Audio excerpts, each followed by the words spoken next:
Oh no, I hate shaky cam. How many times have you heard this?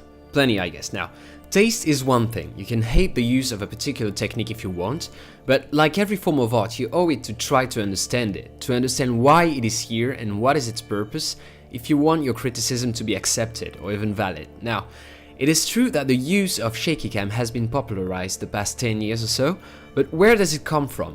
Why would a director of photography specifically use this way of filming instead of a good old critically acclaimed tracking shot? Well, there are reasons, but first I want to put aside the very low budget movies. There is a point in the process of making a film when you have to set a budget, and cinema gear is expensive. Though the amount of DIY videos and cheap alternatives is getting bigger and bigger, with people making formidable pieces of machinery with cheap material, but most of the short internet videos shot on shaky cam choose this particular technique because it's cheaper. Even though making a good shaky shot takes some gear too if you want it to be watchable, and digital stabilization or shakes are not really gonna help you with that. Now, some movies have to use an unstable point of view. Let's take the Spanish movie Rec, or Record, from Jaume Balaguero and Paco Plaza. The film is supposed to be a lost tape from a journalist trying to survive the horrors happening in a building full of, well, weird people to say the least. Here, the shaky cam helps the immersion because it's part of the character. The cameraman tries to have as many natural reactions as he can while trying to tell a story. It's effective because even though he's battling for his life, his character has to keep filming for the people outside to witness what happened. It's part of his job, and it's repeated to us many times. It's understandable that people can have a physical reaction of uneasiness in front of it, but it serves the story.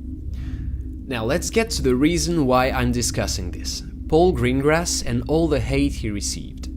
Greengrass is the director of the Bourne trilogy, well, most of it, which has the reputation of being the kickstarter of the shaky cam trend. Well, first, it is not. I understand that the first stone was thrown by the NYPD Blue TV show. Most of the transitions and scenes were the perfect example of shaky cam that gives us this sense of presence and urgency. This is why I, in some aspects, appreciate this technique.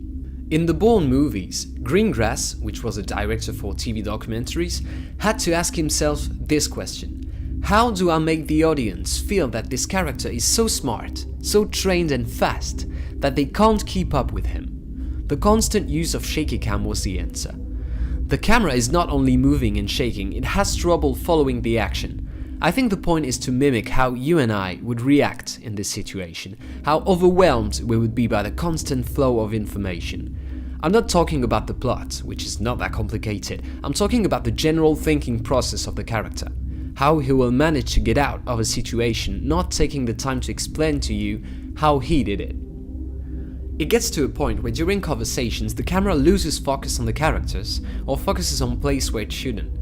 Now, picture yourself being a former secret agent with the brain working at top speed all the time. How do you think your focus would work?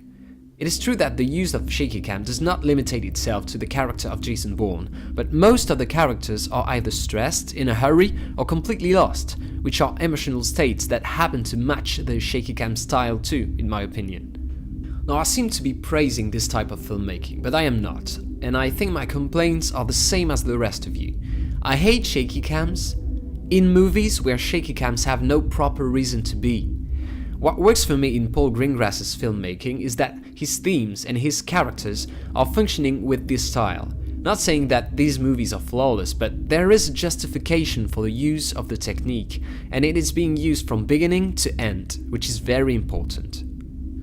The problem lays in other movies, where you'll have dialogues filmed on a tripod, movements filmed with a dolly, and fights or pursuits filmed with a shaky cam. In a film where you are a passive witness, the camera has absolutely no reason to lose focus or to film something else than the characters, except maybe if the context calls for it, like in Saving Private Ryan, for example.